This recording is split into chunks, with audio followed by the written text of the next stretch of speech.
conclude. Thank you, sir.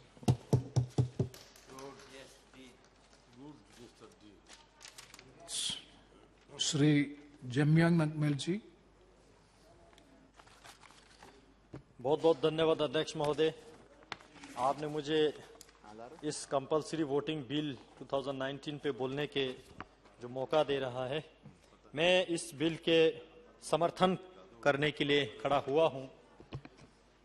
अध्यक्ष जी, मैं सबसे पहले तो इस बिल को वेलकम करता हूं, क्योंकि हमारे देश पूरे दुनिया में एक सबसे बड़ा और सबसे मजबूत लोकतंत्र के नाम से जाने जाते हैं, और इसको और भी आगे बढ़ाने के लिए देश के हर एक नागरिक का, हर एक वोट का एक महत्व रहता है, और उसको कैसे फुल्ली हम यूटिलाइज करें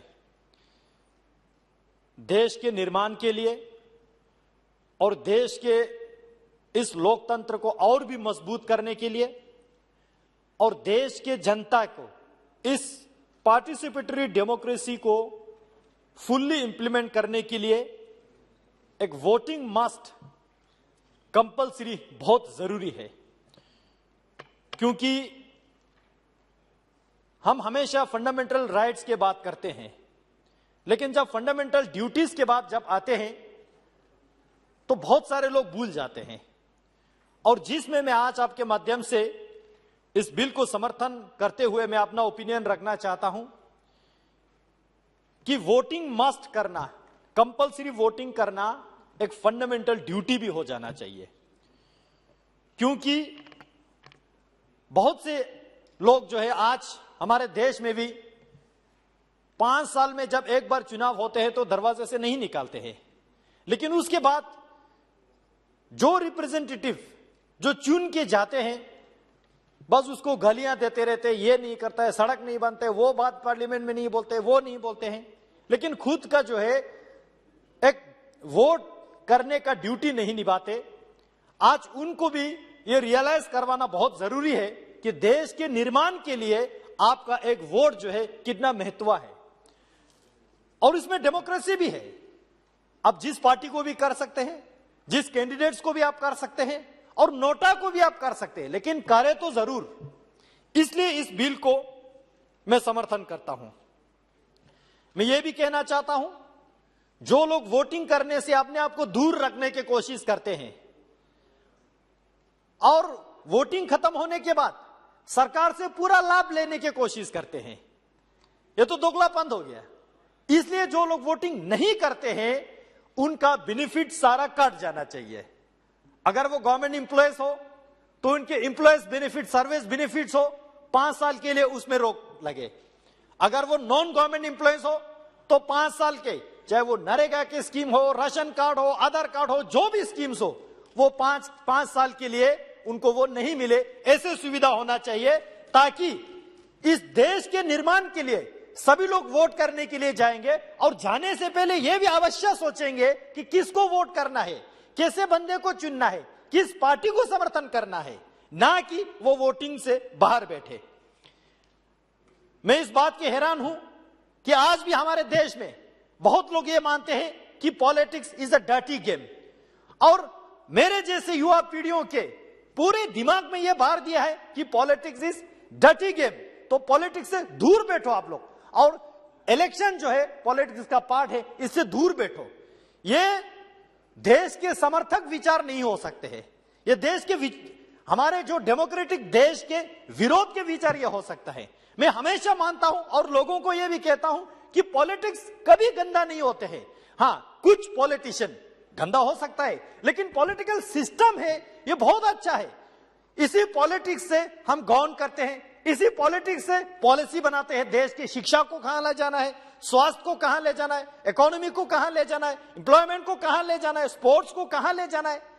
अगर हम, हमारे युवा पीढ़ी या हमारे देश के लोग वोटिंग से अपने आप को वंचित रखेंगे, पॉलिटिक्स से अपने आप को दूर रखेंगे, तो मैं ये भी कहना चाहता हूं, whether you are interested in politics और not, but politics is definitely interested in you.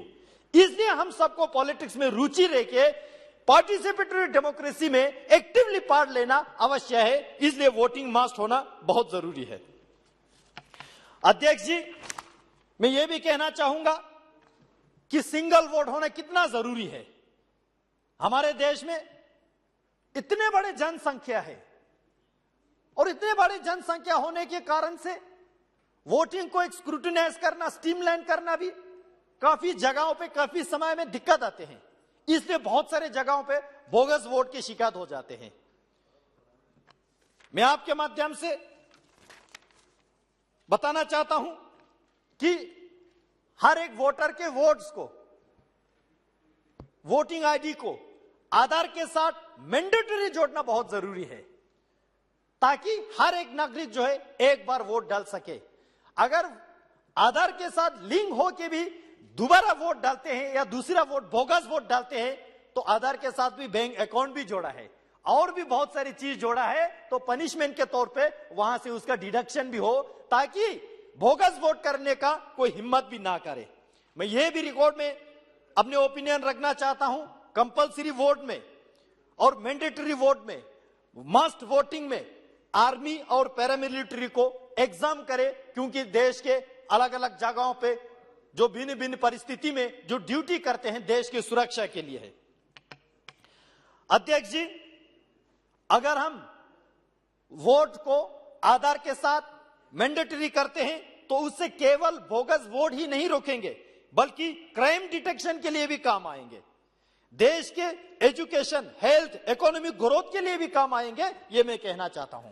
मैं प्रधानमंत्री मोदी जी को धन्यवाद देना चाहता हूं, सराहना करना चाहता हूं इस सदन में, क्योंकि हमारे देश में बहुत सारे ऐसे जगह हैं जहां पे वोटिंग परसेंटेज बहुत कम होते थे पहले।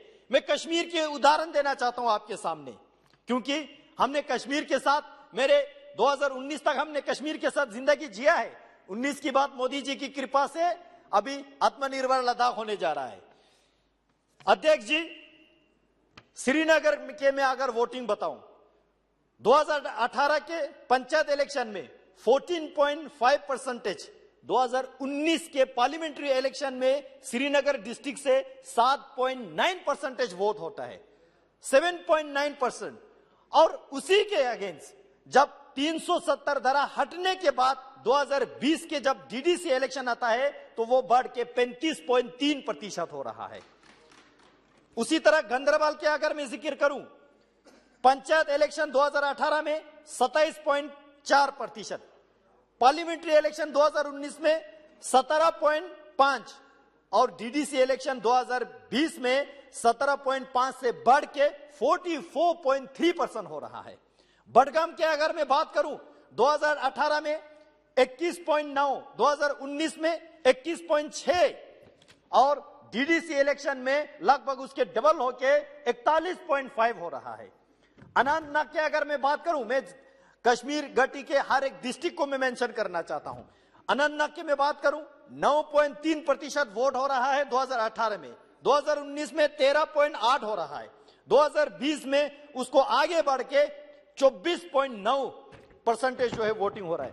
कुलगाम में 2018 में 6.4, 2019 में 10.2, 2020 में 25% जो है वोटिंग हो रहा है। पुलवामा में 2018 में 1.1, अध्यक्ष महोदय कौन यकीन करेंगे, 1.1% वोट हो रहा है, 2019 में 1.2 हो रहा है, 2020 में उसी पुलवामा में 7.6 तक बढ़ोतरी हो रहा है। उसी तरह शोपियां की अगर बात करूं, 2019 में 3.4, 2018 में शायद शून्य हो गया, यहां पे डेटा नहीं दिया गया है, 2019 में 3.4 हो रहा है, 2020 में 15.4 जो है वोटिंग परसेंटेज बढ़ रहा है। यह सारा धारा 370 हटने के बाद जो है वोटिंग परसेंटेज बढ़ रहा है। अवंतीपुरा में 0.4% 2018 में, 2019 में ओनली 3%, 2020 में 9.9%।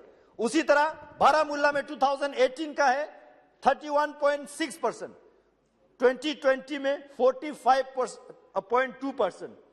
उसी तरह कुपवारा में 49.7% 2019 में और 2020 में 49.8%।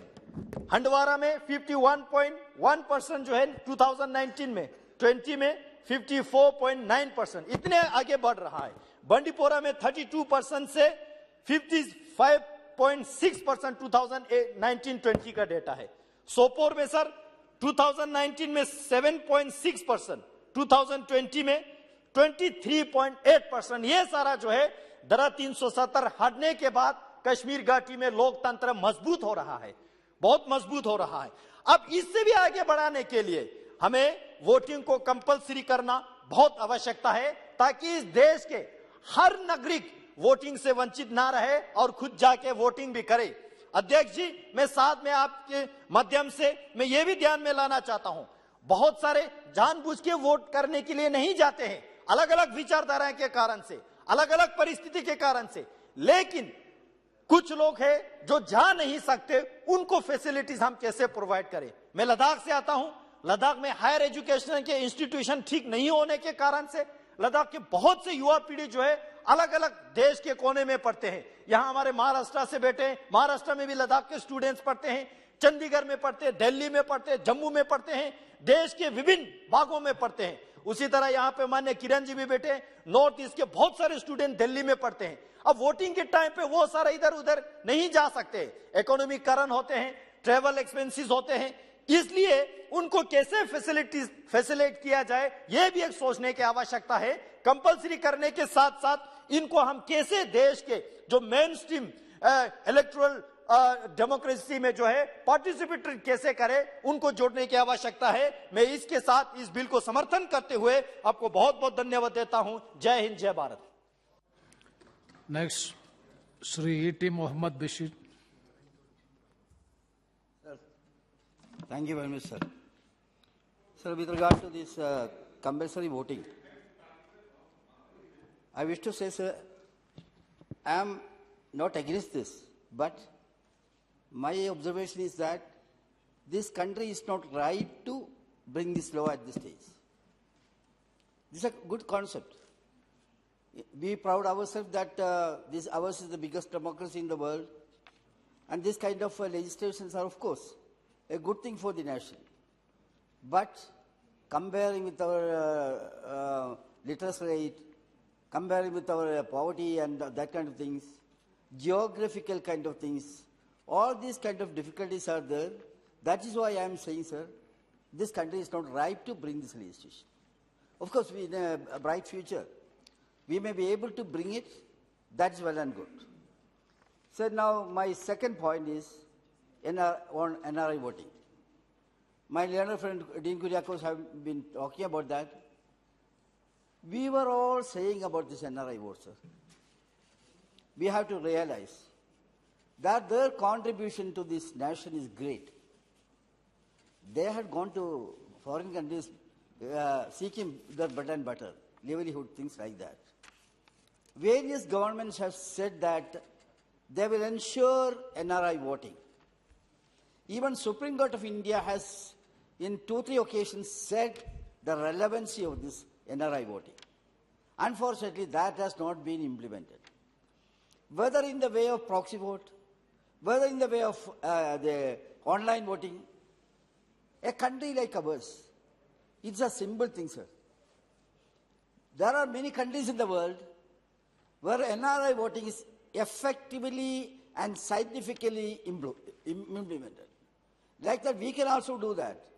In this digital era, introducing this kind of voting pattern is very easy, sir. But I feel that there are some agenda not to bring this. I humbly submit, NRI voting should be implemented without further delay. Sir, my second point is money and muscle power in the election. Sir, I belong to Kerala. I would like to say proudly that ours is somewhat better.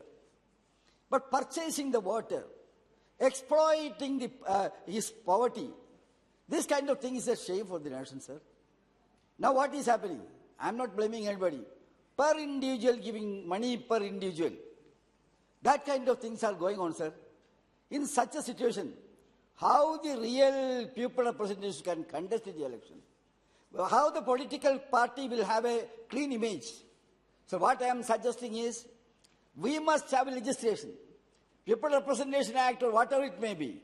We must ensure that there must be free and fearless election in this country. Then only the democracy will be meaningful.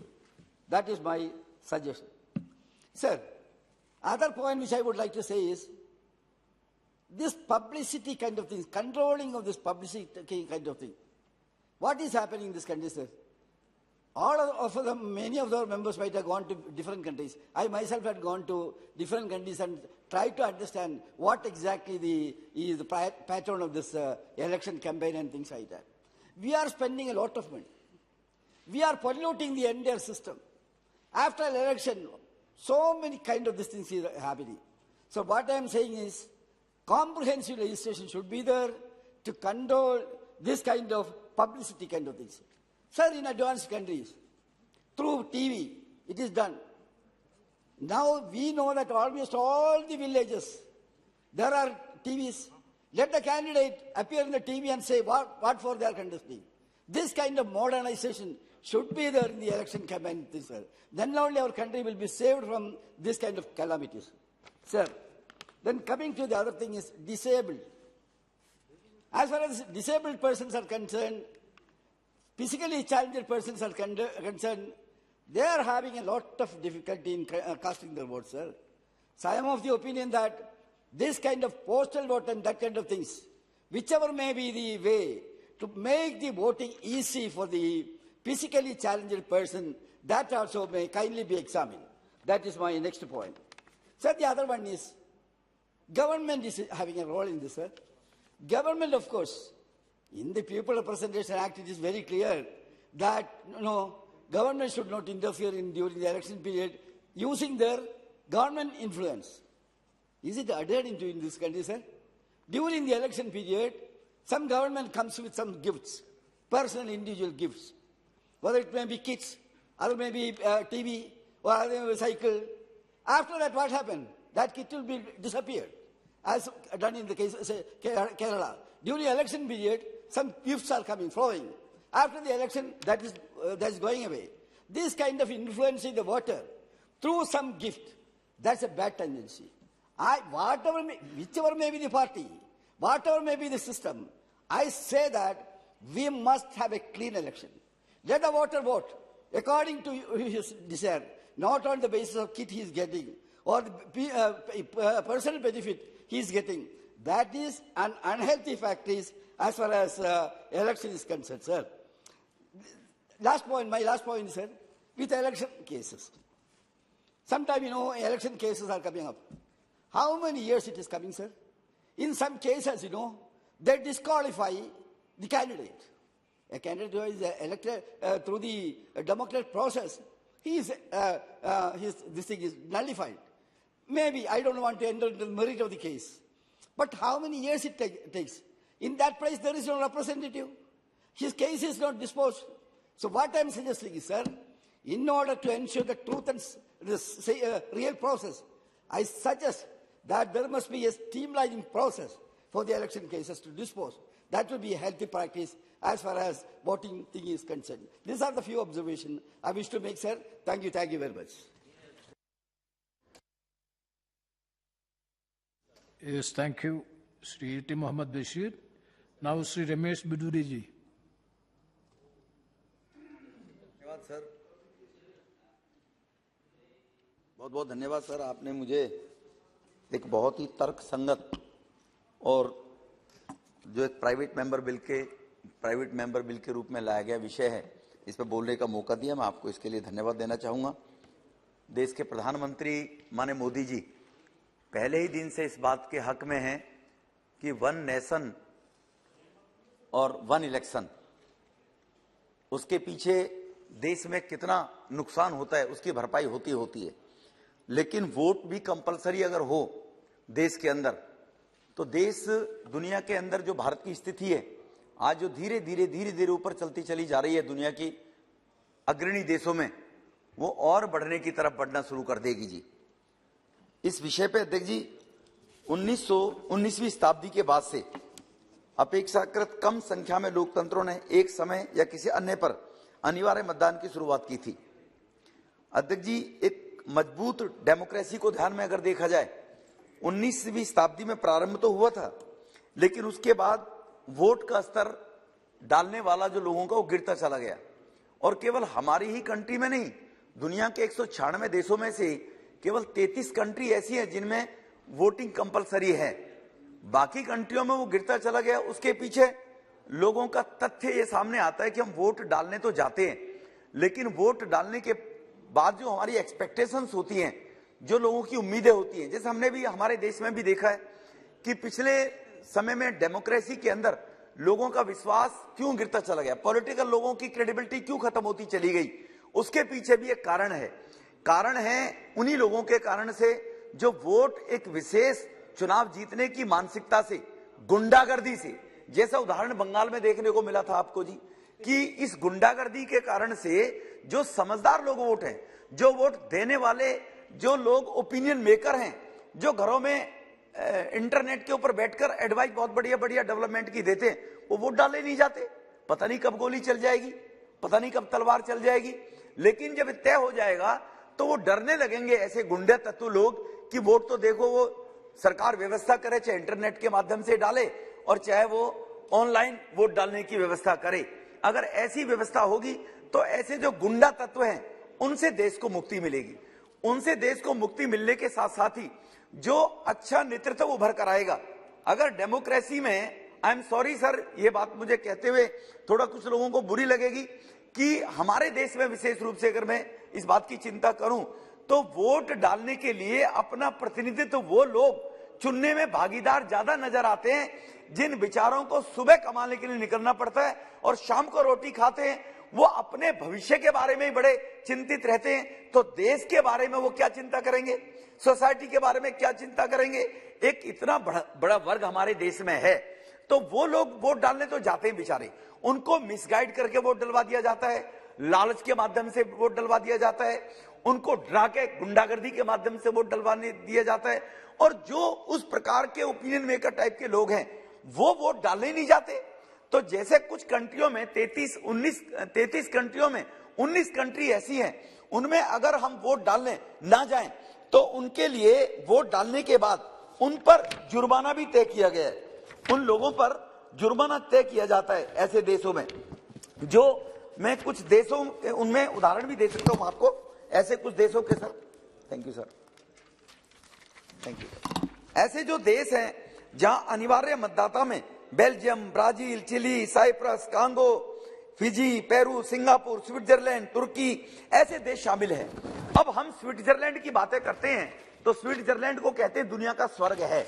वो दुनिया का स्वर्ग। Australia की बात करते हैं तो Australia की बात अगर करेंगे तो ऑस्ट्रेलिया वो कंट्री है जिसमें 100%, 90% वहां पर वोटिंग होती है, 100%। और 10% अगर वोट डालने नहीं जाते तो उनको रीजन बताना पड़ता है किस रीजन के कारण से वोट डालने नहीं जा रहे, वरना उनको उसका जुर्माना दिया जाता है। ऑस्ट्रेलिया के अंदर तो प्रमाण जो पत्र होता है उसके नीचे कारण बताने का जो नोटिस दिया जाता है। ब्रिटेन में मतदान के समय अनुपस्थित रहने के बारे में पहले जानकारी देनी पड़ती है कि मैं वोट डालने इस कारण से नहीं आ पा रहा हूं, मेडिकल के कारण से नहीं आ पा रहा हूं, देश से बाहर हूं, या मुझे कोई बहुत जरूरी काम है इसलिए। सिंगापुर में वोट नहीं डालते तो उसका वोट डालने का अधिकार ही छीन लिया जाता है।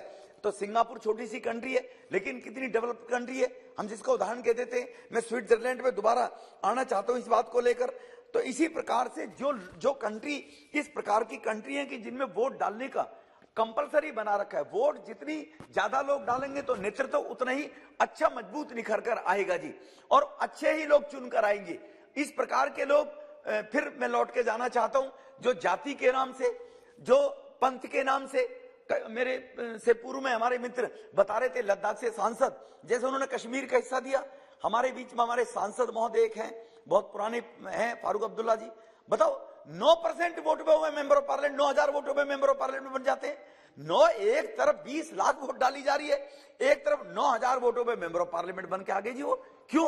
क्योंकि अलगाववादियों को लोग मजबूत करके और शरीफ लोगों को वोट डालने नहीं दिया जाता है, और थोड़ी सी वोटों में ही जितनी वोट पोल होंगी उनके माइग्रेशन 50% से ज्यादा जिसको मिल जाएगा, या उन सारे कैंडिडेटों में जिसको ज्यादा मिल जाएगा, वो मेंबर ऑफ पार्लियामेंट बन के आ जाएगा।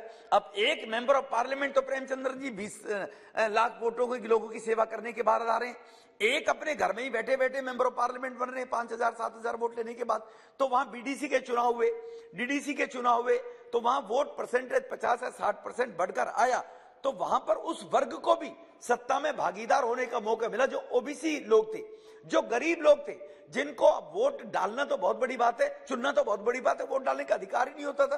तो वहां पर जब डेमोक्रेटिक सिस्टम से लोग बाहर निकले, धारा 370 हटने के बाद उनको सिक्योरिटी मिली, सिक्योरिटी मिलने के बाद वो वोट डालने आए, तो वहां पर वहीं के लोगों ने अपने पंचायत के अध्यक्ष चुने, अपनी बात वो कह के जा सकते हैं। अब जम्मू कश्मीर केवल 3 परिवारों को गुलाम नजर नहीं आएगा, अब जम्मू कश्मीर उन लोगों को गुलाम होगा जो जम्मू कश्मीर के अंदर रहने वाले लोग हैं, जो वोट डालकर अपना नेतृत्व के रूप में चुनते हैं, और उनके मन में भय रहेगा कि अगली बार मैंने इनकी सेवा नहीं की, इनके काम नहीं किए, इनके दुख सुख में मैं भागीदार नहीं बना, तो उसको भय रहेगा, इस वजह से वो उनकी सेवा भी करेगा। अब 3 परिवारों में सत्ता बंटकर नहीं रहेगी जम्मू कश्मीर के अंदर, जो 3 लोग इस प्रकार की सत्ता बांटकर और मलाई खा रहे थे लंबे समय से देश की जी। इसी प्रकार से कुछ स्वार्थी लोग हैं, उनसे बचाव मिलेगा जी हमें, जो वोट डालते वक्त भी स्वार्थवश कहीं ना कहीं कहने कि किसी कारणों से उनके स्वार्थ की सिद्धि हो जाएगी। आजकल जैसे एक ट्रेंड चल गया, दिल्ली का मुख्यमंत्री है, उसका जीता जाता एग्जाम्पल है, ये भी फ्री ले लो, वो भी फ्री ले लो, सब फ्री दे दूंगा। पंजाब के लोगों ने कहा ये फ्री कही थी, ये फ्री कही थी, तो अब कह रहे हैं कि प्रधानमंत्री के पास गए थे, 1,00,000 करोड़ रुपए मांगे, 52,000 करोड़ रुपए मिल जाएंगे तो तुम्हारी सभी उम्मीदें पूरी कर देंगे हम। ऐसे लोगों का क्या इलाज होगा? 5 साल के लिए लोगों के तो हाथ कट गए ना जी। तो जो कुछ लोगों ने स्वार्थवश ऐसे वोट डाली, स्वार्थ के कारण से कि मुझे ये मिलेगा, मुझे ये मिलेगा, तो वो तो वोट डालने चले जाते हैं। जिनको स्वार्थ नहीं है, जिनको फोकट की चीजें नहीं चाहिए, जो राष्ट्र के देश के बारे में सोचते हैं, फिर वो जरूर वोट डालने जाएंगे। वो वोट डालने जाएंगे तो नेतृत्व मजबूत चुनकर आएगा। तो इसीलिए उन स्वार्थी लोगों से भी देश का बचाव होगा और देश का विकास भी होगा, और जिन लोगों का हक और राइट बनता है डेमोक्रेसी के अंदर, उनको उनका हक मिल सकता है जी। आय में असमानता का एक एग्जाम्पल मैं देना चाहता हूं। 2005 के एक inter American development bank working paper ने यह दिखाने के लिए कथित तौर पर कहा कि अनिवार्य मतदान जब सख्ती से लागू किया गया था और बेहतर आय वितरण के बीच एक संबंध था, जैसा कि गिनी गुणांक और आबादी के निचले आय क्विंटल द्वारा मापा गया था। तो आय का जो समानता का रूप है वो भी लोगों में इक्वलिटी के रूप में नजर आएगा। जैसे माने प्रधानमंत्री जी ने अभी वो कहते हैं यही तो हमारा देश का लोकतंत्र है। हमारा देश पिछले 60-70 साल से एक परिवार ने ये शो करके लोगों को एजुकेशन थी नहीं देश में अखबार हर जगह पहुंचता नहीं था, अखबार ना पहुंचने के कारण से लोगों को जानकारी नहीं थी। दूरदर्शन एक चलता था सप्ताह में 1 दिन 2 दिन, वो कह देता था देश को इस खानदान ने केवल आजाद कराया, इस खानदान ने देश को सब कुछ दिया है, तो लोगों को जानकारी नहीं होती थी बेचारों को। वो जो थोड़े बहुत 20-30-40% वोट डालने जाते थे, जो दूरदर्शन देख लेते थे, सुन लेते थे, वो वोट डाल के आगे वो चुन के भेज दिए। उसी का एक परिणाम है आज। कल चर्चा हो रही थी यहाँ पर किसी विषय को लेकर, गोगोई जी बोल रहे थे कि ऐसी क्या मजबूरी आ गई कि आप लोगों ने तो सरदार पटेल के नाम से वो खेल, वो प्रीमिसेस का स्टेडियम का नाम सरदार पटेल नहीं था, इस विषय से हटके लेकिन संबंधित है सर ये विषय, आपने उसका नाम ये रख दिया। क्या जनता ने ओपिनियन दी थी? आपने जो राजीव गांधी खेल अवार्ड को बदलकर उसको आपने हमारे हॉकी के प्लेयर के नाम से रख दिया। गोगोई साहब अपनी तरफ एक बार उंगली उठाकर देख लेनी चाहिए। क्या देश में और ये लोग ही पैदा नहीं हुए कि एयरपोर्ट भी बनेगा तो उसी खानदान के नाम से, दिल्ली में स्टेडियम बनेगा तो उसी खानदान के नाम से, मेट्रो का चौक बनेगा तो उसी खानदान के नाम से? ये भी तो देख लेते ना आप। मतलब बोलने से पहले सोचते नहीं कि तुमने 70 साल में कैसे कुकर्म किए हैं। तो ये वोट डालने का हमने वो किए और आगे हम लोगों से उपदेश दे रहे तुम ऐसा क्यों कर रहे हो, क्यों कर रहे हो, क्यों कर रहे हो। हम करें तो हम गलत कर रहे हैं, तुमने कुकर्म किए तो सारे बहुत बढ़िया किए थे आप लोगों ने। तो अपनी जो लोगों अपनी गिरबान की तरफ देखते नहीं है, तो उन लोगों के आधिपत्य समाप्त होंगे। कंपलसरी अगर वोटिंग का देश में कानून बने और हर व्यक्ति वोट डालने के लिए जाए, तो हर व्यक्ति को अवेयर करना जरूरी बन जाएगा। उस व्यक्ति का राइट बनेगा। वो व्यक्ति कहेगा एक कंट्री है, उस कंट्री में तो व्यवस्था है कि पोलिंग बूथ में कनाडा, जर्मनी जैसे देशों में नागरिकों को अपना ऑनलाइन पंजीकरण कराना होता है, लेकिन ऑस्ट्रेलिया में वाले दिन जिस दिन ऑनलाइन मतदान कर सकते हैं लोग, एक कंट्री है उसमें तो ऑफलाइन के साथ साथ बैलेट पेपर घर, ब्रिटेन में है शायद वो, बैलेट पेपर घर घर जाके लिए जाते हैं। आप अपना बैलेट पेपर बनाइए, सरकार व्यवस्था करेगी और व्यवस्था वहां से बैलेट पेपर लेकर आएगी। तो ये अगर व्यवस्था हो जाएगी तो सरकार की फिर मजबूरी भी बन जाएगी कि सभी लोगों को सभी आवश्यकता की पूर्ति के लिए सरकार के द्वारा प्रोवाइड की गई जो व्यवस्था है उनको पहुंचाने की सरकार की मजबूरियां बन जाएंगी। फिर अगर कंपलसरी वोट कर दी जाएगी, क्योंकि उनको मालूम है कि वहां पर किसी कोने में एक जगह कोई व्यक्ति, एक परिवार, एक फैमिली बैठी हुई है, तो उसके पास भी पॉलिटिकल लीडर्स, पॉलिटिकल पार्टियां वो अपना पहुंचेंगी कि उसकी वोट है, वोट तो डालने में जरूर आएगा। तो ये व्यवस्था देश में किसी भी रूप से होनी चाहिए कंपलसरी वोटिंग के नाम से। इसीलिए 5 वर्ष के लिए जब सरकार बनती है, निर्वाचित हो जाती है, निर्वाचित होने के बाद उनको जो गुमराह करके, और ये केवल लोगों का ही नुकसान नहीं है, हमारे देश में तो विशेष दुनिया की सबसे बड़ी आबादी वाला चाइना देश है, उस आबादी में के बाद भारत का नंबर आता है जी। तो दुनिया की ऐसे आबादी वाले देशों में अगर हम देखें वोट कंपलसरी, तो वो बहुत जरूरी है।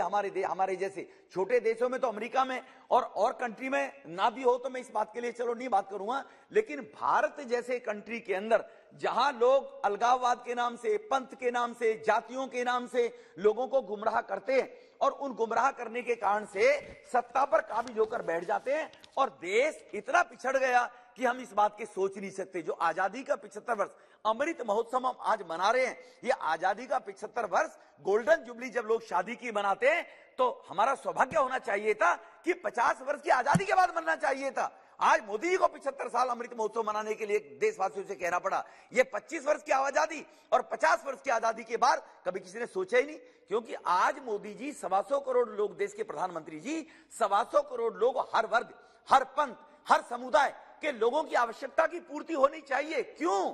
क्योंकि गरीबों की हितैषी, गरीबों के नेता, गरीबों की पार्टी एक ही पार्टी हुआ करती थी। दिया गया उनको कुछ थी नहीं, लेकिन जब देश के प्रधानमंत्री ने उनका हक, उनका अधिकार देने का काम किया और उनको मिला, तो तब लोगों को अब लोकतंत्र की ताकत का एहसास हुआ है। तब लोगों को लगने लगा है कि देश के अंदर लोकतंत्र भी है। तब लोगों को लगने लगा है कि देश के अंदर जो मैं वोट देता हूं, उस वोट की कीमत के कारण ही देश चलाने वाले लोग देश की सत्ता पर आसीन हुए बैठे हुए। तो इसलिए अध्यक्ष जी, माननीय अध्यक्ष जी, मैं आपके माध्यम से ये निवेदन करना चाहता हूं, ये प्राइवेट मेंबर बिल जो आया है, इस पर जरूर विचार सरकार को करना चाहिए, और इसके साथ साथ 1 नेशन और 1 इलेक्शन, इस पे जो अरबों रुपए खर्च होता है, हमारी फोर्सेस सारी, आज उस राज्य में हर साल तो चुनाव होते हैं, वहां पर राज्य में चुनाव होगा तो 6 महीने के 3 महीने के लिए वहां पर काम रुक जाएंगे। 6 महीने पहले कंपेनिंग शुरू हो जाती है, 1 साल पहले जी डेवलपमेंट रुक गया, फिर वहां पर आचार संहिता लग जाएगी, 3 महीने और काम नहीं होंगे। हर साल देश में कहीं ना कहीं जो चुनाव होते हैं, जिससे बड़ा नुकसान होता है, और विपक्ष के पास कुछ होता ही नहीं है। एक ही रोना रोते हैं कि तुम ये घोषणा कर रहे हो, चुनाव के कारण कर रहे हो। अरे भाई, हर साल बाद चुनाव आएगा, फिर तो ये घोषणा होंगी नहीं, ये डेवलपमेंट के काम होंगी नहीं। ये तो इस सरकार की आप ब्रॉड माइंडेड सोच देखिए कि आज जो SC ST का जो बिल उत्तर प्रदेश के उन पिछड़े डिस्ट्रिक्ट के अंदर जो छूट गए थे डिवाइड डिस्ट्रिक्ट करने के कारण, उनको उनका हक ही नहीं मिला था, लेकिन आज वो बिल लाया गया तो चुनाव के बाद लाएगा, चुनाव हो गए, वरना फिर यही रोना रोते कि इन गरीब लोगों को आज इनके हक दिए जा रहे हैं, ट्राइबल्स लोगों को जो रिजर्वेशन में दिए जा रहे हैं, उत्तर प्रदेश के चुनाव होने के बाद दिए। ये हिम्मत जुटाने का काम कर सकते हैं तो देश के प्रधानमंत्री मोदी जी ही करते हैं, वरना लोग नारे तो लगाते हैं, विकास की बात तो बहुत करते हैं। मैं माननीय अध्यक्ष जी आपके सामने ये बड़े चैलेंज के साथ कह सकता हूं, इस 7 वर्ष में जो वोट की कीमत मोदी साहब ने लोगों को बताई है, और गरीब लोगों ने जो वोट डाल के ये बात पैमाना दिया है लोगों को, उसका परिणाम है आज एक सशक्त सरकार जो बनकर खड़ी हुई है। ये वोट के कारण लोगों को अपनी वोट की कीमत पता लगी, खूब बरगलाने की कोशिश की, खूब जातियों के मान से बरगलाने की कोशिश की, लेकिन लोगों ने कहा नहीं, हम तो वोट देंगे तो मोदी जी को देंगे। मोदी जी को क्यों देंगे? क्योंकि मोदी जी को लोगों ने उनके ऊपर विश्वास करते हुए 14 में जब उनको सत्ता में लेकर आए, तो जो उन्होंने लोगों को वायदे किए थे, उस एक्सपेक्टेशन से ज्यादा मोदी साहब ने उनके लिए करके दिखाया। ये लोगों का जो विश्वास पैदा हुआ था, उस विश्वास के कारण ही आज देश तरक्की के शिखर पर अगर जा रहा है तो एक मजबूत सरकार के कारण से जा रहा है। खंडित जो हमें मैंडेट जो मिलता है, उस खंडित मैंडेट जो 7 साल में हमने देश का इतिहास देखा, वो खंडित मैंडेट का ही आधार था कि जितने घोटाले, जितने भ्रष्टाचार हुए थे, क्योंकि प्रधानमंत्री बेचारे मालूम है इस पार्टी की जो सहयोगी दल इसकी बात नहीं मानी, समर्थन वापस ले लेगा, पाकिस्तान जैसा हाल हो जाएगा जैसा अमेरिका जी इमरान साहब रोते फिर रहे हैं, दो मिलाते फिर रहे हैं, अमेरिका का दुआई देते फिर रहे हैं, वरना रोज अमेरिका की गोदी में बैठा रहा करते थे। तो जो लोग इस बात की चिंता करते थे डेमोक्रेसी के अंदर, कितना और समय चाहिए आपको? जितना आप कहेंगे जी सर, उसके बाद बैठ जाऊंगा। एक मिनट बैठिए। ये तो 1 मिनट के बाद बैठ, 1 मिनट बैठिए। अच्छा। Honorable members, I am to inform that the time allotted for this private members bill is 6 hours. There's already been taken on this bill, thus almost exhausting the time allotted for its consideration. But there are still 4 members to speak on the bill. If the House unanimously agree, we will extend the time of this private member bill 1 more hour. Agreed? Thank you. Now please receive. Thank you sir. Sir अब इसमें भी बात और आएगी, जो लोकतंत्र के ज्ञाता पंडित, अपने आप को जो डेमोक्रेटिक सिस्टम के रखवाले, जो मोमबत्तियां लेकर रिवार्ड वापसी गैंग के लोग, जो समय समय पर स्वार्थों को लेकर निकल के आते हैं, वो ये भी कहेंगे ये क्या हुआ जी, this is our fundamental right, हमारी तो निजी जो हमारा फंडामेंटल राइट्स है इसको वायलेट करेगा ये। इस प्रकार की भी बातें लोग करेंगे, क्योंकि उन लोगों को मालूम हो इस बात प्रकार की बातें क्यों करेंगे। वो लोगों के वो सत्ता पर कैसे बने रहना चाहते हैं, सत्ता पर बने रहने वाले लोगों की चापलूसी करके कैसे रिवार्ड लेना चाहते हैं, वो इस बात के लिए शोर जरूर मचाएंगे। ये हर आदमी कह भी सकता है, लेकिन जब दुनिया के 33 देश अगर कंपलसरी वोटिंग का सिस्टम कर सकते हैं, और पश्चिमी जो देश हैं, पश्चिमी देश जो वो डेवलपिंग कंट्री के ना करके डेवलप्ड कंट्री कहे जा रहे हैं, अगर उनकी तरक्की हुई है, और हम इससे पहले लोगों को एग्जाम्पल देते, लोगों से चर्चा करते थे, लोगों से बात करते थे, तो हमको लगता था, आज भी लोग कहते हैं, मैं आज भी कहते हैं, किसी का बच्चा बाहर विदेश में पढ़ना चला जाए, वो बाहर पढ़ेगा, पढ़ने के बाद अब तो ये बेटा तुम्हारा आएगा नहीं वापस, अब तो ये वहीं का होकर रह जाएगा, अरे वहां का एनवायरमेंट ऐसा है, वहां का रहन सहन ऐसा है। तो जब उन कंट्रियों में, जिन कंट्रियों में जाते हुए हम अपने बच्चों को अगर पढ़ाने के लिए भेजा, लोग ये डरते हैं कि वापस लौटकर नहीं आएगा ये, तो उन कंट्री के अंदर अगर कंपलसरी वोटिंग सिस्टम है, और तभी वो, जैसे गडकरी साहब ने एक उदाहरण दिया था अपने नेशनल हाईवे के बिल में, उन्होंने कहा था कि अमेरिका इसलिए रिच नहीं है कि वो पैसे वाला है, अमेरिका या वहां की सड़कें इसलिए बहुत बढ़िया नहीं कि अमेरिका रिच है इसलिए सड़कें बढ़िया नहीं है, अमेरिका रिच इसलिए है कि सड़कें वहां की बढ़िया हैं, इसलिए अमेरिका रिच है, सड़कों के कारण है, डेवलपमेंट के कारण अमेरिका रिच है। तो इसी प्रकार से अगर वहां अवेयरनेस है लोगों में, वहां जागरूकता है लोगों में, देश के प्रति कमिटमेंट लोगों की है उस प्रकार की, इसलिए वो उन देशों को अपने से ज्यादा सॉफ्टिकेटेड, अपने से ज्यादा डेवलप्ड कंट्री हम उनको मान के चलते हैं। तो उस पद्धति को हम अपने देश में भी अगर लागू करें कि कंपलसरी वोटिंग अगर हमारे यहाँ हो, और आधार के साथ में उसको जोड़ दिया जाए, आधार के साथ में जोड़ने के साथ उसका मिसयूज ना हो कि एक व्यक्ति 6 जगह वोट डालता है, 6 जगह वोट डालने के लिए वो व्यक्ति जाता है, तो वो उसकी वोट की कीमत एक सोच के साथ में बिकाऊ के रूप में ना होकर एक ही जगह डलेगी। अच्छे लोग चुनकर आएंगे, वो देश के भविष्य के बारे में, अच्छी बातों के बारे में वो चिंता करेंगे। तो इसलिए मैं इससे आगे ज्यादा न बोलते हुए इस बिल के समर्थन में बात कहते हुए अपनी वाणी को विराम देता हूं। बहुत बहुत धन्यवाद जी। धन्यवाद। नेक्स्ट श्री अब्दुल खलीक।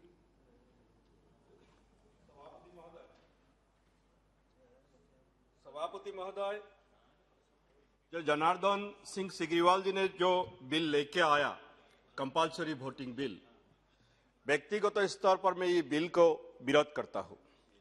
सभापति महोदय, डेमोक्रेसी, लोकतंत्र है right to choose and not to choose. हम चूज कर भी सकता हूं, नहीं भी कर सकता हूं। अगर ये कंपल्सरी वोटिंग होगा, then you must have to choose. ये नहीं होना चाहिए सभापति महोदय। हाँ, जैसे रमेश बिदुरी जी या नामग्याल साहब और कुछ वक्ता ने कहा, हाँ कुछ देशों में कंपल्सरी वोटिंग है, लेकिन जो सिली का उदाहरण दिया, सिली में कंपल्सरी वोटिंग था। जब कंपल्सरी वोटिंग था तब एवरेज वोटिंग परसेंटेज था 85, और 2012 में जब ये सिस्टम खत्म कर दिया, ये 2010 का जो चिली का राष्ट्रपति का निर्वाचन हुआ था, वहां पे दिखा गया था 86.94% लोगों ने वोट डाला था। जब ये सिस्टम एबोलिश किया तब दिखा गया 2015 का जब राष्ट्रपति चुनाव हुआ वहां पे ओनली मात्र 41.98% लोग वोट डाले हैं वहां पे। तो ये सिस्टम जब कंपलसरी होते हैं तो फायदा नहीं होते हैं। ऑस्ट्रेलिया का बात बोले है विदुरी जी, ऑस्ट्रेलिया में जरूर है, लेकिन ऑस्ट्रेलिया में क्या है, ऑस्ट्रेलिया में पोलिंग बूथ में जाना कंपलसरी है, वहां पे जाके नाम रजिस्टर कराना कंपलसरी है, लेकिन वोट कोई कर भी सकता है नहीं भी कर सकता है। हिंदुस्तान का बात, भारत का बात अलग है। ये जरूर मैं मानता हूं कहीं कहीं पे वोटिंग परसेंटेज कम होते हैं, जैसे जम्मू कश्मीर में वहां के हालात के लिए कम होते हैं। जब वहां लोगों का विश्वास बढ़ जाएगा, सिस्टम का ऊपर विश्वास बढ़ जाएगा, ट्रस्ट बढ़ जाएगा, ऑटोमेटिकली वोटिंग परसेंटेज भी बढ़ेगा। विदुरी जी और कुछ वक्ता ने वहां तीनों फैमिली का बारे में बोला, लेकिन वही फैमिली जैसे फारूक अब्दुल्ला जी के फैमिली के साथ, फारूक अब्दुल्ला जी की जो पार्टी नेशनल कॉन्फ्रेंस, वो पार्टी केंद्र में भी एनडीए सरकार में था। महबूबा मुफ्ती जी का जो पार्टी पीडीपी, उनका साथ वो लोग जम्मू कश्मीर में सरकार चलाया था। जब सरकार चलाते हैं तब अच्छा होते हैं, जब सरकार नहीं चलाते तब खराब हो जाते हैं। तो ये बात ऐसा नहीं है सभापति महोदय। हाँ, मैं आसाम से आता हूं। आसाम में एक चुनाव 1983 का चुनाव में एक विधानसभा क्षेत्र धर्मपुर मेरा ही लोकसभा क्षेत्र में आते हैं, वहां पे सिर्फ 267 ओनली 267 लोगों ने वोट डाला था, और जो वहां से जीता था ओनली 266 वोट मिला था, 267, और वही जीता था। ये बात सही है, लेकिन क्यों हुआ था? वो चुनाव का ऊपर लोगों का विश्वास नहीं था, ट्रस्ट नहीं था, आस्था नहीं था, तो अब लोग वहां के लोग वोट नहीं चाहता, इसलिए हुआ था। लेकिन हमने 1983 में क्या देखा? 1983 में आसाम में जो कॉन्फ्लिक्ट हुआ था, दो ग्रुप का कॉन्फ्लिक्ट हुआ था। एक कॉन्फ्लिक्ट हुआ था वोट डालने चाहता, और दूसरा ग्रुप था वोट डालना नहीं चाहता। दोनों ग्रुप का क्लेश हुआ। 85 में एकॉर्ड हुआ। जो लोग वोट डालने नहीं चाहता उन लोगों का डिमांड भी मान लिया, लेकिन जो लोग भारत के संविधान के रक्षा के लिए वोट डाला था या पोलिंग बूथ में जाना चाहता, वो लोग जो दिल्ली में कत्लेआम हुआ, जो चाउलखोआ चपुरी में जिसका कत्लेआम हुआ, गोपुर में जनजाति लोग, ट्राइबल लोगों को जहां कत्ल किया था, वो लोग को अभी तक इंसाफ नहीं मिला। उस टाइम में एक तिवारी कमीशन बने था, वो तिवारी कमीशन का रिपोर्ट क्या हुआ किसी को नहीं पता। सभापति महोदय, मैं जरूर कांग्रेस से हूं, लेकिन जब सरकार के बात आते हैं, सिस्टम के बात आते हैं, लोगों का ट्रस्ट तभी रहेगा जब सिस्टम उनको इंसाफ दिला सकेगी। तो आसाम में और प्रॉब्लम है अध्यक्ष महोदय, सभापति महोदय। यहां हम लोग डिस्कशन कर रहा हूं, आलोचना कर रहा हूं कि कंपल्सरी वोटिंग होना चाहिए। वहां ऐसा एक सिस्टम है जो हिंदुस्तान में कहीं नहीं है। एक देश में होना चाहिए नागरिक और विदेशी, लेकिन आसाम में एक सिस्टम है डाउटफुल वोटर, डी वोटर। किसी का ऊपर अगर पुलिस का, बॉर्डर पुलिस का डाउट होगा, उसका नाम पर डी वोटर लगा जाएगा। ये क्या बात है सभापति महोदय? ये जो जनरेशन आफ्टर जनरेशन जो लोग आसाम में है, हिंदुस्तान में है, किसी का डाउट होगा उसके नाम में डी आएगा, और वो डी आने के बाद वो फॉरेनर ट्रिब्यूनल में जाना होगा, उसको प्रूव करना होगा वो देश का नागरिक है। आसाम का डिटेंशन कैंप में अभी काफी लोग अभी भी है जिसको वहां के ट्रिब्यूनल विदेशी बोला है। अगर विदेशी होते हैं, विदेशी को विदेश भेजना चाहिए। बांग्लादेश से आते हैं तो बांग्लादेश भेजना चाहिए, म्यांमार से आते हैं तो म्यांमार भेजना चाहिए। लेकिन वो लोग का जब वही लोगों का जब मृत्यु होते हैं, डेथ होते हैं, किसी को बांग्लादेश या कोई विदेश में नहीं भेजता है। आसाम का मठ, हिंदू हो या मुसलमान हो, आसाम में ही उनका दफना जाता है। उनको जो लास्ट फ्यूनरल आसाम में हो जाते हैं। इसीलिए वहां एक आसामीज कवि और पोएट एक कविता लिखा है, वो डिटेंशन कैंप के लेकर मैं जरा कोट करना चाहता हूं। उनका नाम है पारिजात नंद घोष। कविता का नाम है दुर्भाग्य राष्ट्र। हे नग्न राष्ट्र, तुम्हार धर्षणर সময়তো তুমি মৌন কিয়? মানৱতাৰ বদ্ধভূমি অসম দেশত দেখানে তুমি ধৰ্ষকবোৰক? জাতিবাদ সাম্প্ৰদায়িকতাৰ জীৰ্ণ মতবাদত নতশিৰ আজি জনগণ। ভণ্ড শাসকৰ দৌলতত মানুহ গৈছে ডিটেনশ্যন। গলিছে তোমাৰ সন্তানবোৰ হস্পিটালৰ মৰ্গত। ৰাষ্ট্ৰ তোমাৰ লাজ কৰেনে? উঠিব বিচাৰিছো স্বৰ্গত। অসভ্য ব্যৱস্থাত আজিও চলিছে হত্যাৰ নিকৃষ্ট যজ্ঞ। দুলাল পাল, ফালু, জুব্বাৰ সকলো মৃত্যুত তুমি অজ্ঞ। ৰাষ্ট্ৰ তোমাৰ ইখান কণত মানৱতা বিপন্ন। নাগৰিকত্ব, স্বাধীনতা, গণতন্ত্ৰ প্ৰতিটোৰ অপমৃত্যুই কৰা নে তুমি কাম্য। জীৰ্ণ মতবাদীসকল যেনে তেনে ভণ্ডজীৱী অসভ্যহঁতৰ ওচৰতো ইহঁতে এইবোৰ গৌণ সভ্য সমাজ तुम्हार मुख बंध क्यों, तुमियों क्यों मौन। ऐसा भाव आया कवियों को, लेकिन वो सिस्टम अभी तक खत्म नहीं हुआ।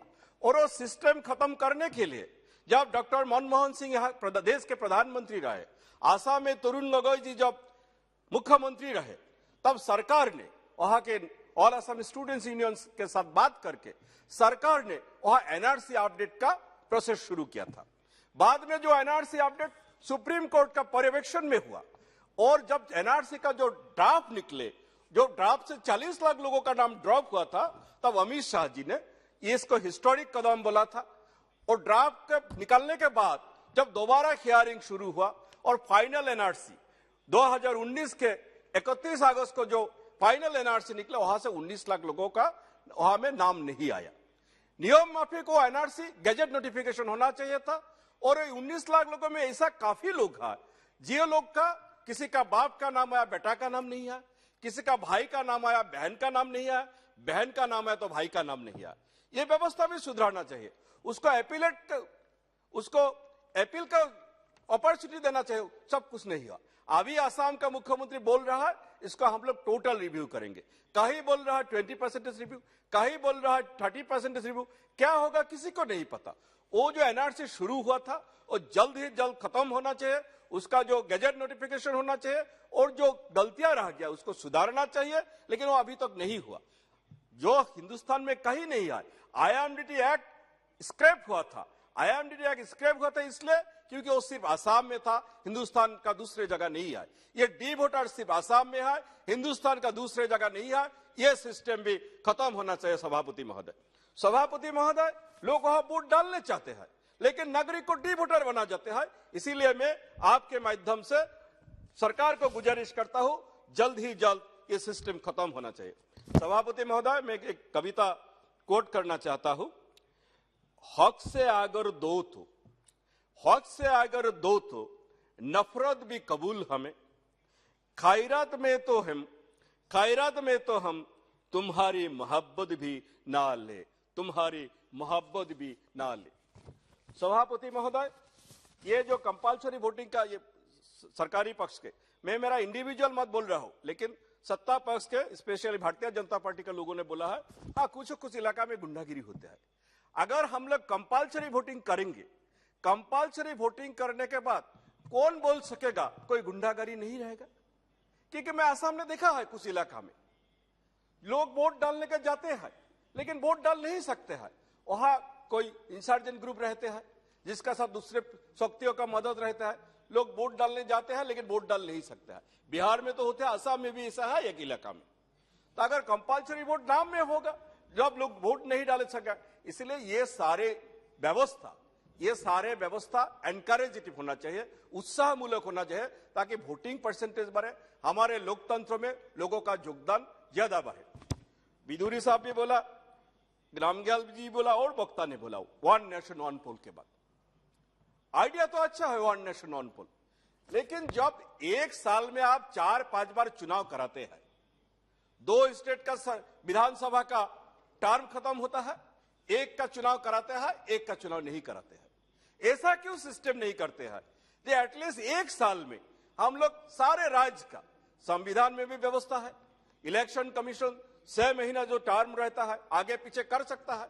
एक साल में एक बार ही चुनाव होगा विधानसभा का, ऐसा सरकार, यह मेरा पार्टी का व्यू नहीं है सभापति महोदय, मेरा अपना व्यू, निजी व्यू है। यह क्यों नहीं कर सकता है सभापति महोदय? जब 1 नेशन 1 पोल एक दिन में तो नहीं होगा, आपका सिस्टम कहीं ना कहीं शुरू करना चाहिए। आप मुंह में बोलेगा कि 1 नेशन 1 पोल सारे चुनाव एक साथ करेंगे और आप काम में क्या करेगा? जनवरी में एक बार पोल कराएगा, मार्च में एक बार पोल कराएगा, सितंबर में एक बार पोल कराएगा, दूसरी पोल अब नवंबर में कराएगा। इससे आप जो 1 नेशन 1 पोल का बात बोलते हैं ये नहीं होगा। सभापति महोदय, सत्ता पक्ष को मेरा अनुरोध है, मेरा आग्रह है, आप जो मेजोरिटी, इसका अहंकार मत करो, इसका अहंकार मत करो। कांग्रेस में, मेरा पार्टी में 1984 में हमको भारी बहुमत मिला था, लेकिन 1989 का चुनाव हम लोग जीत नहीं सके। इंदिरा जी जब 70s में आया था, भारी बहुमत के साथ आया था, लेकिन 77 में लोगों ने हमको रिजेक्ट कर दिया। इसलिए अहंकार मत करो। आपका भारी बहुमत जरूर है, लेकिन आप अगर अच्छा काम नहीं करोगे और आप ध्रुवीकरण का राजनीति जिस दिन छोड़ दोगे, उसी दिन आप लोग आज हो, इसीलिए क्योंकि आप लोग हमेशा विकास का बात तो मुंह में बोलते हो जरूर, लेकिन आप लोग हमेशा ध्रुवीकरण का राजनीति करते हो। जिस दिन आप लोग ध्रुवीकरण का राजनीति छोड़ देगा, जिस दिन विकास पर सच्चे चुनाव होगा, उस दिन आप लोग हारेगा, क्योंकि लोगों के अंदर में गुस्सा है। सभापति महोदय, मैं ज्यादा टाइम नहीं लेना चाहता हूं। मैं इस बिल को विरोध करने और एक कविता कोट करना चाहता हूं। हक उतना ही जताए, हक उतना ही जताए जितना जायज लगे, जितना जायज लगे। रिश्ता फिरो का हो, रिश्ता फिरो का हो, मोहब्बत का घुटन ना लगे, मोहब्बत का घुटन ना लगे। धन्यवाद सभापति महोदय। धन्यवाद। Shri Ranveer Singh ji, item number 15, introduction of the bill. We seek the leave of the House, please. Chairman Sahab. Item number 15. What is that, sir? No. Introduction. Chairman Sahab, I beg to move for Sikh leave to introduce a bill further to amend the Sikh Gurdwara Act 1925. The question is that the bill leave be granted to introduce the bill. Those in favor may say aye. Those against may say no. I think the ayes have it, the ayes have it, the ayes have it. The leave is granted. Now, the honourable member may please introduce the bill. I introduce the bill. Item number 16, Sri Ranveer Singh. Thank you, Chairman Sir. Sir, I beg to move for leave to introduce a bill further to amend the Sikh Gurdwara Act 1925. That you. The question is that the leave be granted to introduce the bill. Those who are in favor may say aye. Those against may say no. I think the ayes have it, the ayes have it, the ayes have it. The leave is granted. Now please introduce the bill. I introduce the bill. Item number 17, Sri Ranveer Singh. Thank you, Chairman Sahab. I beg to move for leave to introduce a bill further to adequately fund to de-addiction centers at all districts in country and for matters connected therewith. Thank you, sir. Yes, the question is that the leave be granted to introduce the bill. Those in favor may say aye. Those against may say no. I think the ayes have it, the ayes have it, the ayes have it. The leave is granted. Now the member may introduce the bill. Sir, I introduce the bill. Yes, I also noted that mistake. I think that you have 15. You have mistakenly represented introduction of the bill. Please repeat item number 15. Thank you, Chairman Sahab. I beg to move for leave to introduce a bill further to amend the Constitution of India. Yes. The question is that the leave be granted to introduce the bill. Those who may say in favor may say aye. Those against may say no. I think the ayes have it, the ayes have it, the ayes have it. Now the member may move the bill. So I introduce the bill. Yes. Next speaker, Sri Umesh Yadav ji. Thank you, Speaker, sir. You have given me opportunity to speak on private member bill, compulsory voting bill 2019. I support the bill. Sir, Baba Saheb Ambedkar ji has given powerful weapon. One vote, one person. Votes are counted, not weighed. Sir, today, compulsory voting is must. There are many advantages. Sir, one important advantage of compulsory voting is that Umesh Yadav ji, it requires. आपने आज speech conclude करना चाहिए और next, because time is already 6.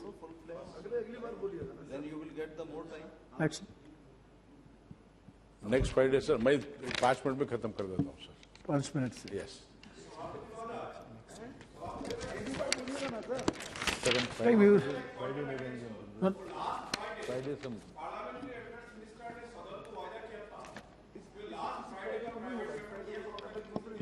उसको speaker का decision है.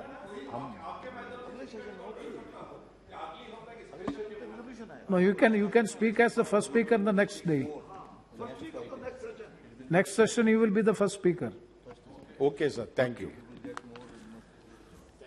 Yes, thank you very much. Now the House stands adjourned to meet on Monday, the 4th April 2022 at 11 a.m. Thank you.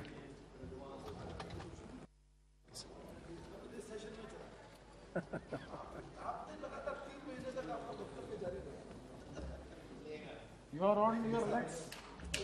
You are on your legs.